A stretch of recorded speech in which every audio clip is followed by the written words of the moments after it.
اللہ کے نام سے شروع جو نہایت مہربان ہمیشہ رحم فرمانے والا ہے۔ اے نبی مکرم، آپ سے اموال غنیمت کی نسبت سوال کرتے ہیں، فرما دیجئے اموال غنیمت کے مالک اللہ اور رسول صلی اللہ علیہ وآلہ وسلم ہیں، سو تم اللہ سے ڈرو اور اپنے باہمی معاملات کو درست رکھا کرو اور اللہ اور اس کے رسول صلی اللہ علیہ وآلہ وسلم کی اطاعت کیا کرو اگر تم ایمان والے ہو۔ ایمان والے تو صرف وہی لوگ ہیں کہ جب ان کے سامنے اللہ کا ذکر کیا جاتا ہے تو ان کے دل اس کی عظمت و جلال کے تصور سے خوف زدہ ہو جاتے ہیں، اور جب ان پر اس کی آیات تلاوت کی جاتی ہیں تو وہ کلام محبوب کی لذت انگیز اور حلاوت آفری باتیں ان کے ایمان میں زیادتی کر دیتی ہیں، اور وہ ہر حال میں اپنے رب پر توکل قائم رکھتے ہیں اور کسی غیر کی طرف نہیں تکتے۔ یہ وہ لوگ ہیں جو نماز قائم رکھتے ہیں اور جو کچھ ہم نے انہیں عطا کیا ہے اس میں سے اس کی راہ میں خرچ کرتے رہتے ہیں۔ حقیقت میں یہی لوگ سچے مومن ہیں، ان کے لیے ان کے رب کی بارگاہ میں بڑے درجات ہیں اور مغفرت اور بلند درجہ رزق ہے۔ اے حبیب، جس طرح آپ کا رب آپ کو آپ کے گھر سے حق کے عظیم مقصد کے ساتھ جہاد کے لیے باہر نکال لایا، حالانکہ مسلمانوں کا ایک گروہ اس پر ناخوش تھا، وہ آپ سے امر حق میں اس بشارت کے ظاہر ہو جانے کے بعد بھی جھگڑنے لگے کہ اللہ کی نصرت آئے گی اور لشکر محمدی صلی اللہ علیہ وآلہ وسلم کو فتح نصیب ہوگی، گویا وہ موت کی طرف ہانکے جا رہے ہیں اور وہ موت کو آنکھوں سے دیکھ رہے ہیں۔ اور وہ وقت یاد کرو جب اللہ نے تم سے کفار مکہ کے دو گروہوں میں سے ایک پر غلبہ و فتح کا وعدہ فرمایا تھا کہ وہ یقیناً تمہارے لیے ہے، اور تم یہ چاہتے تھے کہ غیر مسلح کمزور گروہ تمہارے ہاتھ آ جائے، اور اللہ یہ چاہتا تھا کہ اپنے کلام سے حق کو حق ثابت فرما دے اور دشمنوں کے بڑے مسلح لشکر پر مسلمانوں کی فتح یابی کی صورت میں کافروں کی قوت اور شان و شوکت کی جڑ کاٹ دے، تاکہ مارکہ بدر اس عظیم کامیابی کے ذریعے حق کو حق ثابت کر دے اور باطل کو باطل کر دے، اگرچہ مجرم لوگ مارکہ حق کو باطل کی اس نتیجہ خیزی کو ناپسند ہی کرتے رہیں۔ وہ وقت یاد کرو جب تم اپنے رب سے مدد کے لیے فریاد کر رہے تھے تو اس نے تمہاری فریاد قبول فرما لی اور فرمایا کہ میں 1000 پے در پے آنے والے فرشتوں کے ذریعے تمہاری مدد کرنے والا ہوں، اور اس مدد کی صورت کو اللہ نے محض بشارت بنایا تھا، اور یہ اس لیے کہ اس سے تمہارے دل مطمئن ہو جائیں، اور حقیقت میں تو اللہ کی بارگاہ سے مدد کے سوا کوئی اور مدد نہیں، بے شک اللہ ہی غالب حکمت والا ہے۔ جب اس نے اپنی طرف سے تمہیں راحت و سکون فراہم کرنے کے لیے تم پر غنودگی طاری فرما دی اور تم پر آسمان سے پانی اتارا تاکہ اس کے ذریعے تمہیں ظاہری و باطنی طہارت عطا فرما دے اور تم سے شیطان کے باطل وسوسوں کی نجاست کو دور کر دے اور تمہارے دلوں کو قوت یقین سے مضبوط کر دے اور اس سے تمہارے قدم خوب جما دے۔ اے حبیب مکرم، اپنے اعزاز کا وہ منظر بھی یاد کیجئے جب آپ کے رب نے فرشتوں کو پیغام بھیجا کہ اصحاب رسول کی مدد کے لیے میں بھی تمہارے ساتھ ہوں، سو تم بشارت و نصرت کے ذریعے ایمان والوں کو ثابت قدم رکھو۔ میں ابھی کافروں کے دلوں میں لشکر محمدی صلی اللہ علیہ وآلہ وسلم کا روب و ہیبت ڈالے دیتا ہوں، سو تم کافروں کی گردنوں کے اوپر سے ضرب لگانا اور ان کے ایک ایک جوڑ کر توڑ دینا۔ یہ اس لیے کہ انہوں نے اللہ اور اس کے رسول صلی اللہ علیہ وآلہ وسلم کی مخالفت کی، اور جو شخص اللہ اور اس کے رسول صلی اللہ علیہ وآلہ وسلم کی مخالفت کرے تو بے شک اللہ اسے سخت عذاب دینے والا ہے۔ کہ عذاب دنیا ہے سو تم اسے تو چکھ لو، اور بے شک کافروں کے لیے آخرت میں دوزخ کا دوسرا عذاب بھی ہے۔ اے ایمان والو، جب تم میدان جنگ میں کافروں سے مقابلہ کرو، خواہ وہ لشکر گراں ہو، پھر بھی انہیں پیٹھ مت دکھانا، اور جو شخص اس دن ان سے پیٹھ پھیرے گا سوائے اس کے جو جنگ ہی کے لیے کوئی داؤ چل رہا ہو یا اپنے ہی کسی لشکر سے تعاون کے لیے ملنا چاہتا ہو، تو واقعتاً وہ اللہ کے غضب کے ساتھ پلٹا، اور اس کا ٹھکانہ دوزخ ہے، اور وہ بہت ہی برا ٹھکانہ ہے۔ اے سپاہیان لشکر اسلام، ان کافروں کو تم نے قتل نہیں کیا بلکہ اللہ نے انہیں قتل کر دیا، اور اے حبیب محتشم، جب آپ نے ان پر سنگریزے مارے تھے وہ آپ نے نہیں مارے تھے بلکہ وہ تو اللہ نے مارے تھے، اور یہ اس لیے کہ وہ اہل ایمان کو اپنی طرف سے اچھے انعامات سے نوازے۔ بے شک اللہ خوب سننے والا جاننے والا ہے۔ یہ تو ایک لطف و احسان ہے، اور دوسرا یہ کہ اللہ کافروں کے مکر و فریب کو کمزور کرنے والا ہے۔ اے کافرو، اگر تم نے فیصلہ کن فتح مانگی تھی تو یقیناً تمہارے پاس حق کی فتح آ چکی، اور اگر تم اب بھی باز آ جاؤ تو یہ تمہارے حق میں بہتر ہے، اور اگر تم پھر یہی شرارت کرو گے تو ہم بھی پھر یہی سزا دیں گے، اور تمہارا لشکر تمہیں ہرگز کفایت نہ کر سکے گا اگرچہ کتنا ہی زیادہ ہو، اور بے شک اللہ مومنوں کے ساتھ ہے۔ اے ایمان والو، تم اللہ کی اور اس کے رسول صلی اللہ علیہ وآلہ وسلم کی اطاعت کرو اور اس سے روگردانی مت کرو، حالانکہ تم سن رہے ہو، اور ان لوگوں کی طرح مت ہو جانا جنہوں نے دھوکہ دہی کے طور پر کہا ہم نے سن لیا، حالانکہ وہ نہیں سنتے۔ بے شک اللہ کے نزدیک جانداروں میں سب سے بدتر وہی بہرے گونگے ہیں جو نہ حق سنتے ہیں نہ حق کہتے ہیں اور حق کو سمجھتے بھی نہیں ہیں۔ اور اگر اللہ ان میں کچھ بھی خیر کی طرف رغبت جانتا تو انہیں ضرور سنا دیتا، اور ان کی حالت یہ ہے کہ اگر وہ انہیں حق سنا دے تو وہ پھر بھی روگردانی کر لیں، اور وہ حق سے گریز ہی کرنے والے ہیں۔ اے ایمان والو، جب بھی رسول صلی اللہ علیہ وآلہ وسلم تمہیں کسی کام کے لیے بلائیں جو تمہیں جاودانی زندگی عطا کرتا ہے تو اللہ اور رسول صلی اللہ علیہ وآلہ وسلم کو فرما برداری کے ساتھ جواب دیتے ہوئے فوراً حاضر ہو جایا کرو، اور جان لو کہ اللہ آدمی اور اس کے قلب کے درمیان شان قربت خاصہ کے ساتھ حائل ہوتا ہے، اور یہ کہ تم سب بالآخر اسی کی طرف جمع کیے جاؤ گے۔ اور اس فتنے سے ڈرو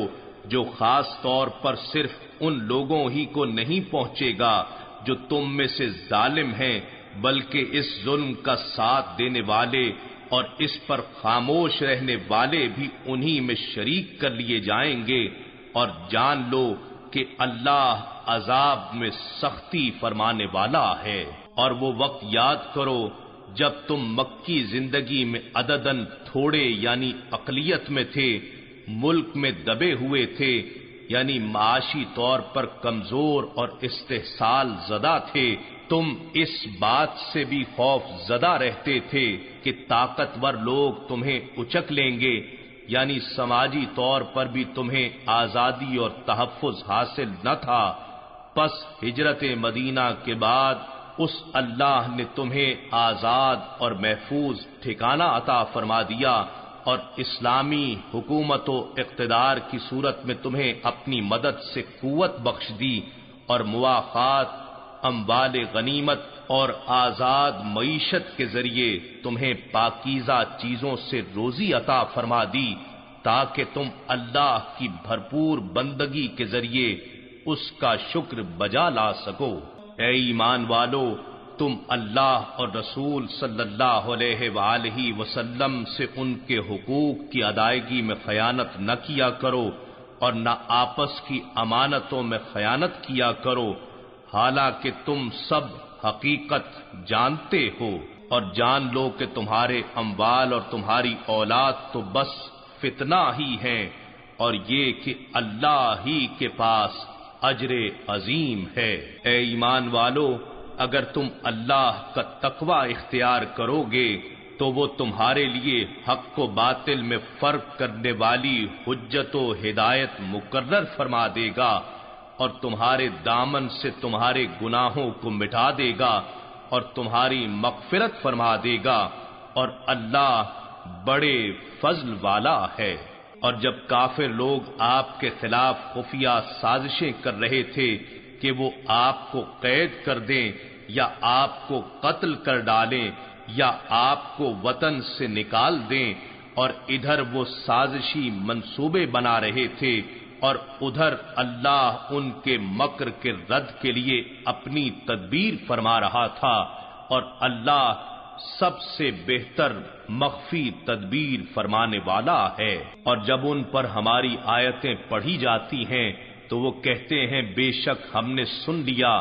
اگر ہم چاہیں تو ہم بھی اس کلام کے مثل کہہ سکتے ہیں، یہ تو اگلوں کی خیالی داستانوں کے سوا کچھ بھی نہیں ہے۔ اور جب انہوں نے طعناً کہا اے اللہ، اگر یہی قرآن تیری طرف سے حق ہے تو اس کی نافرمانی کے باعث ہم پر آسمان سے پتھر برسا دے یا ہم پر کوئی دردناک عذاب بھیج دے۔ اور در حقیقت بات یہ ہے کہ اللہ کو یہ زیب نہیں دیتا کہ ان پر عذاب فرمائے، درآں حالے کہ اے حبیب مکرم آپ بھی ان میں موجود ہوں، اور نہ ہی اللہ ایسی حالت میں ان پر عذاب فرمانے والا ہے کہ وہ اس سے مغفرت طلب کر رہے ہوں۔ آپ کی ہجرت مدینہ کے بعد مکے کے ان کافروں کے لیے اور کیا وجہ ہو سکتی ہے کہ اللہ انہیں اب عذاب نہ دے، حالانکہ وہ لوگوں کو مسجد حرام یعنی کعبۃ اللہ سے روکتے ہیں اور وہ اس کے ولی یا متولی ہونے کے اہل بھی نہیں۔ اس کے اولیاء یعنی دوست تو صرف پرہیزگار لوگ ہوتے ہیں، مگر ان میں سے اکثر اس حقیقت کو جانتے ہی نہیں۔ اور بیت اللہ یعنی خانہ کعبہ کے پاس ان کی نام نہاد نماز سیٹیاں اور تالیاں بجانے کے سوا کچھ بھی نہیں ہے، سو تم عذاب کا مزہ چکھو اس وجہ سے کہ تم کفر کیا کرتے تھے۔ بے شک کافر لوگ اپنا مال و دولت اس لیے خرچ کرتے ہیں کہ اس کے اثر سے وہ لوگوں کو اللہ کے دین کی راہ سے روکیں، سو ابھی وہ اسے خرچ کرتے رہیں گے، پھر یہ خرچ کرنا ان کے حق میں پچھتاوا یعنی حسرت و ندامت بن جائے گا، پھر وہ گرفت الہی کے ذریعے مغلوب کر دیے جائیں گے، اور جن لوگوں نے کفر اپنا لیا ہے وہ دوزخ کی طرف ہانکے جائیں گے، تاکہ اللہ تعالی ناپاک کو پاکیزہ سے جدا فرما دے اور ناپاک یعنی نجاست بھرے کرداروں کو ایک دوسرے کے اوپر تلے رکھ دے، پھر سب کو اکٹھا ڈھیر بنا دے گا، پھر اس ڈھیر کو دوزخ میں ڈال دے گا۔ یہی لوگ خسارہ اٹھانے والے ہیں۔ آپ کفر کرنے والوں سے فرما دیں اگر وہ اپنے کافرانہ افعال سے باز آ جائیں تو ان کے وہ گناہ بخش دیے جائیں گے جو پہلے گزر چکے ہیں، اور اگر وہ پھر وہی کچھ کریں گے تو یقیناً اگلوں کے عذاب در عذاب کا طریقہ گزر چکا ہے، ان کے ساتھ بھی وہی کچھ ہوگا۔ اور اے اہل حق، تم ان کفر و طاغوت کے سرغنوں کے ساتھ انقلابی جنگ کرتے رہو یہاں تک کہ دین دشمنی کا کوئی فتنہ باقی نہ رہ جائے اور سب دین یعنی نظام بندگی و زندگی اللہ ہی کا ہو جائے۔ پھر اگر وہ باز آ جائیں تو بے شک اللہ اس عمل کو جو وہ انجام دے رہے ہیں خوب دیکھ رہا ہے، اور اگر انہوں نے اطاعت حق سے روح گردانی کی تو جان لو کہ بے شک اللہ ہی تمہارا مولا یعنی حمایتی ہے، وہی بہتر حمایتی اور بہتر مددگار ہے۔ اور جان لو کہ جو کچھ مال غنیمت تم نے پایا ہو تو اس کا 5واں حصہ اللہ کے لیے اور رسول صلی اللہ علیہ وآلہ وسلم کے لیے اور رسول صلی اللہ علیہ وآلہ وسلم کے قرابت داروں کے لیے ہے، اور یتیموں اور محتاجوں اور مسافروں کے لیے ہے۔ اگر تم اللہ پر اور اس وحی پر ایمان لائے ہو جو ہم نے اپنے برگزیدہ بندے پر حق و باطل کے درمیان فیصلے کے دن نازل فرمائی، وہ دن جب میدان بدر میں مومنوں اور کافروں کے دونوں لشکر باہم مقابل ہوئے تھے، اور اللہ ہر چیز پر قادر ہے۔ جب تم مدینے کی جانب وادی کے قریبی کنارے پر تھے اور وہ کفار دوسری جانب دور والے کنارے پر تھے اور تجارتی قافلہ تم سے نیچے تھا، اور اگر تم آپس میں جنگ کے لیے کوئی وعدہ کر لیتے تو ضرور اپنے وعدے سے مختلف وقتوں میں پہنچتے، لیکن اللہ نے تمہیں بغیر وعدے ایک ہی وقت پر جمع فرما دیا۔ یہ اس لیے ہوا کہ اللہ اس کام کو پورا فرما دے جو ہو کر رہنے والا تھا، تاکہ جس شخص کو مرنا ہے وہ حجت تمام ہونے سے مرے، اور جسے جینا ہے وہ حجت تمام ہونے سے جیے۔ یعنی ہر کسی کے سامنے اسلام اور رسول برحق صلی اللہ علیہ وآلہ وسلم کی صداقت پر حجت قائم ہو جائے، اور بے شک اللہ خوب سننے والا جاننے والا ہے۔ وہ واقعہ یاد دلائیے جب آپ کو اللہ نے آپ کے خواب میں ان کافروں کے لشکر کو تھوڑا کر کے دکھایا تھا، اور اگر اللہ آپ کو وہ زیادہ کر کے دکھاتا تو اے مسلمانوں تم ہمت ہار جاتے اور تم یقیناً اس جنگ کے معاملے میں باہم جھگڑنے لگتے، لیکن اللہ نے مسلمانوں کو بزدلی اور باہمی نزاع سے بچا لیا۔ بے شک وہ سینوں کی چھپی باتوں کو خوب جاننے والا ہے۔ اور وہ منظر بھی انہیں یاد دلائیے جب اس نے ان کافروں کی فوج کو باہم مقابلے کے وقت بھی محض تمہاری آنکھوں میں تمہیں تھوڑا کر کے دکھایا اور تمہیں ان کی آنکھوں میں تھوڑا دکھلایا، تاکہ دونوں لشکر لڑائی میں مستعد رہیں۔ یہ اس لیے کہ اللہ اس بھرپور جنگ کے نتیجے میں کفار کی شکست فاش کے امر کو پورا کر دے جو عند اللہ مقرر ہو چکا تھا، اور بالآخر اللہ ہی کی طرف تمام کام لوٹائے جاتے ہیں۔ اے ایمان والو، جب دشمن کی کسی فوج سے تمہارا مقابلہ ہو تو ثابت قدم رہا کرو اور اللہ کو کثرت سے یاد کیا کرو تاکہ تم فلاح پا جاؤ، اور اللہ اور اس کے رسول صلی اللہ علیہ وآلہ وسلم کی اطاعت کرو اور آپس میں جھگڑا مت کرو، ورنہ متفرق اور کمزور ہو کر بزدل ہو جاؤ گے، اور دشمنوں کے سامنے تمہاری ہوا یعنی قوت اکھڑ جائے گی۔ اور صبر کرو، بے شک اللہ صبر کرنے والوں کے ساتھ ہے۔ اور ایسے لوگوں کی طرح نہ ہو جاؤ جو اپنے گھروں سے اتراتے ہوئے اور لوگوں کو دکھلاتے ہوئے نکلے تھے، اور جو لوگوں کو اللہ کی راہ سے روکتے تھے، اور اللہ ان کاموں کو جو وہ کر رہے ہیں اپنے علم و قدرت کے ساتھ احاطہ کیے ہوئے ہے۔ اور جب شیطان نے ان کافروں کے لیے ان کے اعمال خوشنما کر دکھائے اور اس نے ان سے کہا آج لوگوں میں سے کوئی تم پر غالب نہیں ہو سکتا،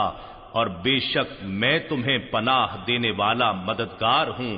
پھر جب دونوں فوجوں نے ایک دوسرے کو مقابل دیکھ لیا تو وہ الٹے پاؤں بھاگ گیا اور کہنے لگا بے شک میں تم سے بیزار ہوں،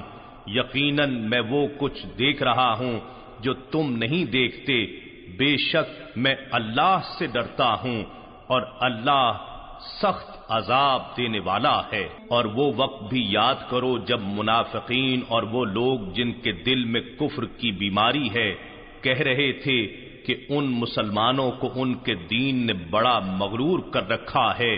جبکہ حقیقت حال یہ ہے کہ جو کوئی اللہ پر توکل کرتا ہے تو اللہ اس کے جملہ امور کا کفیل ہو جاتا ہے، بے شک اللہ بہت غالب بڑی حکمت والا ہے۔ اور اگر آپ وہ منظر دیکھیں تو بڑا تعجب کریں جب فرشتے کافروں کی جان قبض کرتے ہیں، وہ ان کے چہروں اور ان کی پشتوں پر ہتھوڑے مارتے جاتے ہیں اور کہتے ہیں کہ دوزخ کی آگ کا عذاب چکھ لو، یہ عذاب ان اعمال بد کے بدلے میں ہے جو تمہارے ہاتھوں نے آگے بھیجے، اور اللہ ہرگز بندوں پر ظلم فرمانے والا نہیں۔ ان کافروں کا حال بھی قوم فرعون اور ان سے پہلے کے لوگوں کے حال کی مانند ہے، انہوں نے بھی اللہ کی آیات کا انکار کیا تھا، سو اللہ نے انہیں ان کے گناہوں کے باعث عذاب میں پکڑ لیا، بے شک اللہ قوت والا سخت عذاب دینے والا ہے۔ یہ عذاب اس وجہ سے ہے کہ اللہ کسی نعمت کو ہرگز بدلنے والا نہیں جو اس نے کسی قوم پر ارزانی فرمائی ہو، یہاں تک کہ وہ لوگ از خود اپنی حالت نعمت کو بدل دیں، یعنی کفران نعمت اور معصیت و نافرمانی کے مرتکب ہوں، اور پھر ان میں احساس زیاں بھی باقی نہ رہے، تب وہ قوم ہلاکت و بربادی کی زد میں آ جاتی ہے، بے شک اللہ خوب سننے والا جاننے والا ہے۔ یہ عذاب بھی قوم فرعون اور ان سے پہلے کے لوگوں کے دستور کی مانند ہے، انہوں نے بھی اپنے رب کی نشانیوں کو جھٹلایا تھا، سو ہم نے ان کے گناہوں کے باعث انہیں ہلاک کر ڈالا، اور ہم نے فرعون والوں کو دریا میں غرق کر دیا، اور وہ سب کے سب ظالم تھے۔ بے شک اللہ کے نزدیک سب جانوروں سے بھی بدتر وہ لوگ ہیں جنہوں نے کفر کیا پھر وہ ایمان نہیں لاتے۔ یہ وہ لوگ ہیں جن سے آپ نے بارہا عہد لیا، پھر وہ ہر بار اپنا عہد توڑ ڈالتے ہیں، اور وہ اللہ سے نہیں ڈرتے۔ سو اگر آپ انہیں میدان جنگ میں پا لیں تو ان کے عبرتناک قتل کے ذریعے ان کے پچھلوں کو بھی بھگا دیں تاکہ انہیں نصیحت حاصل ہو، اور اگر آپ کو کسی قوم سے خیانت کا اندیشہ ہو تو ان کا عہد ان کی طرف برابری کی بنیاد پر پھینک دیں، بے شک اللہ دغا بازوں کو پسند نہیں کرتا۔ اور کافر لوگ اس گمان میں ہرگز نہ رہیں کہ وہ بچ کر نکل گئے، بے شک وہ ہمیں عاجز نہیں کر سکتے۔ اور اے مسلمانوں، ان کے مقابلے کے لیے تم سے جس قدر ہو سکے ہتھیاروں اور آلات جنگ کی قوت مہیا کر رکھو، اور بندھے ہوئے گھوڑوں کی کھیپ بھی اس دفاعی تیاری سے تم اللہ کے دشمن اور اپنے دشمن کو ڈراتے رہو، اور ان کے سوا دوسروں کو بھی جن کی چھپی دشمنی کو تم نہیں جانتے، اللہ انہیں جانتا ہے، اور تم جو کچھ بھی اللہ کی راہ میں خرچ کرو گے تمہیں اس کا پورا پورا بدلہ دیا جائے گا، اور تم سے نا انصافی نہ کی جائے گی۔ اور اگر وہ کفار صلح کے لیے جھکیں تو آپ بھی اس کی طرف مائل ہو جائیں اور اللہ پر بھروسہ رکھیں، بے شک وہی خوب سننے والا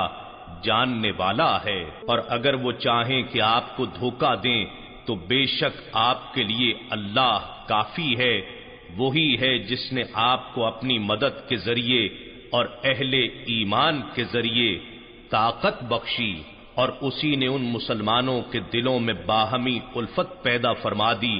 اگر وہ سب کچھ جو زمین میں ہے خرچ کر ڈالتے تو ان تمام مادی وسائل سے بھی آپ ان کے دلوں میں یہ الفت پیدا نہ کر سکتے، لیکن اللہ نے ان کے درمیان ایک روحانی رشتے سے محبت پیدا فرما دی، بے شک وہ بڑا غلبے والا حکمت والا ہے۔ اے نبی معظم، آپ کے لیے اللہ کافی ہے اور وہ مسلمان جنہوں نے آپ کی پیروی اختیار کر لی۔ اے نبی مکرم، آپ ایمان والوں کو جہاد کی ترغیب دیں، یعنی حق کی خاطر لڑنے پر آمادہ کریں۔ اگر تم میں سے جنگ میں 20 ثابت قدم رہنے والے ہوں تو وہ 200 کفار پر غالب آئیں گے، اور اگر تم میں سے 100 ثابت قدم ہوں گے تو کافروں میں سے 1000 پر غالب آئیں گے، اس وجہ سے کہ وہ آخرت اور اس کے اجر عظیم کی سمجھ نہیں رکھتے، سو وہ اس قدر جذبہ و شوق سے نہیں لڑ سکتے جس قدر وہ مومن جو اپنی جانوں کا جنت اور اللہ کی رضا کے عوض سودا کر چکے ہیں۔ اب اللہ نے تم سے اپنے حکم کا بوجھ ہلکا کر دیا، اسے معلوم ہے کہ تم میں کسی قدر کمزوری ہے، سو اب تخفیف کے بعد حکم یہ ہے کہ اگر تم میں سے 100 آدمی ثابت قدم رہنے والے ہوں تو وہ 200 کفار پر غالب آئیں گے، اور اگر تم میں سے 1000 ہوں تو وہ اللہ کے حکم سے 2000 کافروں پر غالب آئیں گے، اور اللہ صبر کرنے والوں کے ساتھ ہے۔ یہ مومنوں کے لیے ہدف ہے کہ میدان جہاد میں ان کے جذبہ ایمانی کا اثر کم سے کم یہ ہونا چاہیے۔ کسی نبی کو یہ سزاوار نہیں کہ اس کے لیے کافر قیدی ہوں جب تک کہ وہ زمین میں ان حربی کافروں کا اچھی طرح خون نہ بہا لے۔ تم لوگ دنیا کا مال و اسباب چاہتے ہو اور اللہ آخرت کی بھلائی چاہتا ہے، اور اللہ خوب غالب حکمت والا ہے۔ اگر اللہ کی طرف سے پہلے ہی معافی کا حکم لکھا ہوا نہ ہوتا تو یقیناً تم کو اس مال فدیہ کے بارے میں جو تم نے بدر کے قیدیوں سے حاصل کیا تھا بڑا عذاب پہنچتا، سو تم اس میں سے کھاؤ جو حلال پاکیزہ مال غنیمت تم نے پایا ہے، اور اللہ سے ڈرتے رہو، بے شک اللہ بڑا بخشنے والا نہایت مہربان ہے۔ اے نبی، آپ ان سے جو آپ کے ہاتھوں میں قیدی ہیں فرما دیجئے، اگر اللہ نے تمہارے دلوں میں بھلائی جان لی تو تمہیں اس مال سے بہتر عطا فرمائے گا جو فدیے میں تم سے لیا جا چکا ہے، اور تمہیں بخش دے گا، اور اللہ بڑا بخشنے والا نہایت مہربان ہے۔ اور اے محبوب، اگر وہ آپ سے خیانت کرنا چاہیں تو یقیناً وہ اس سے قبل بھی اللہ سے خیانت کر چکے ہیں، سو اسی وجہ سے اس نے ان میں سے بعض کو آپ کی قدرت میں دے دیا، اور اللہ خوب جاننے والا حکمت والا ہے۔ بے شک جو لوگ ایمان لائے اور انہوں نے اللہ کے لیے وطن چھوڑ دیے اور اپنے مالوں اور اپنی جانوں سے اللہ کی راہ میں جہاد کیا، اور جن لوگوں نے مہاجرین کو جگہ دی اور ان کی مدد کی، وہی لوگ ایک دوسرے کے وارث ہیں۔ اور جو لوگ ایمان لائے مگر انہوں نے اللہ کے لیے گھر بار نہ چھوڑے تو تمہیں ان کی دوستی سے کوئی سروکار نہیں یہاں تک کہ وہ ہجرت کریں، اور اگر وہ دین کے معاملات میں تم سے مدد چاہیں تو تم پر ان کی مدد کرنا واجب ہے، مگر اس قوم کے مقابلے میں مدد نہ کرنا کہ تمہارے اور ان کے درمیان صلح و امن کا معاہدہ ہو، اور اللہ ان کاموں کو جو تم کر رہے ہو خوب دیکھنے والا ہے۔ اور جو لوگ کافر ہیں وہ ایک دوسرے کے مددگار ہیں۔ اے مسلمانوں، اگر تم ایک دوسرے کے ساتھ ایسا تعاون اور مدد و نصرت نہیں کرو گے تو زمین میں غلبہ کفر و باطل کا فتنہ اور بڑا فساد بپا ہو جائے گا۔ اور جو لوگ ایمان لائے اور انہوں نے ہجرت کی اور اللہ کی راہ میں جہاد کیا، اور جن لوگوں نے راہ خدا میں گھر بار اور وطن قربان کر دینے والوں کو جگہ دی اور ان کی مدد کی، وہی لوگ حقیقت میں سچے مسلمان ہیں۔ انہی کے لیے بخشش اور عزت کی روزی ہے۔ اور جو لوگ اس کے بعد ایمان لائے اور انہوں نے راہ حق میں قربانی دیتے ہوئے گھر بار چھوڑ دیے اور تمہارے ساتھ مل کر جہاد کیا تو وہ لوگ بھی تم ہی میں سے ہیں، اور رشتہ دار اللہ کی کتاب میں صلہ رحمی اور وراثت کے لحاظ سے ایک دوسرے کے زیادہ حقدار ہیں۔ بے شک اللہ ہر چیز کو خوب جاننے والا ہے۔